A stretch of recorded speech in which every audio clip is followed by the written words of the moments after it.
না না না না চলতে পারে কিনা বলে না। এই যে এতগুলি পচা মাছ, পচা তেল, আপনাদের মনটা কি বলে? আপনারা তো খাইতে খুবই খারাপ, খুবই খারাপ।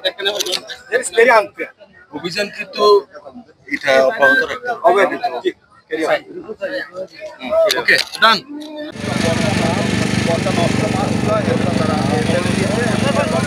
বান্ডেল থাকলে প্রতি সেনমানিতে টাকা বাঁচবে।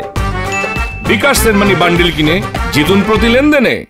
চালাচ্ছি পর্যটকদের যে অনিয়ম, পর্যটকদের সাথে যে অনিয়ম করা হচ্ছে, বিভিন্ন সেক্টরে অনিয়ম করা হচ্ছে। এক্ষেত্রে এই যে মাছ যারা ফিশ ফ্রাই বিক্রি করে, তাদের বিরুদ্ধে আমাদের কাছে অভিযোগ এসেছে, আমরা খেয়াল করেছি এবং আমরা গোয়েন্দা দিয়েও দেখেছি এবং আপনারা প্রকাশ্যে দেখেছেন।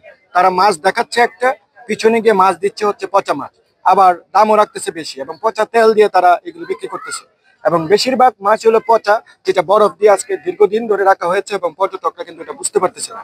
এই ধরনের পচা মাছ, পচা তেল দিয়ে কোনো পর্যটকের কাছে কোনো মাছ ব্যবসায়ীকে মাছ ব্যবসা করতে দেওয়া হবে না। এবং যাদেরকে আজকে তারা নিজেরাই পচা মাছ ফেলে দিয়েছে এবং তারা পচা তেল ফেলেছে এবং এই অভিযান প্রতিনিয়ত আমাদের চলতে থাকবে। আমরা সংশ্লিষ্ট ভোক্তা অধিকার মহোদয়কে দৃষ্টি আকর্ষণ করছি, উনি খুব শিগগিরই এসে যেন এগুলো জরিমানা করেন।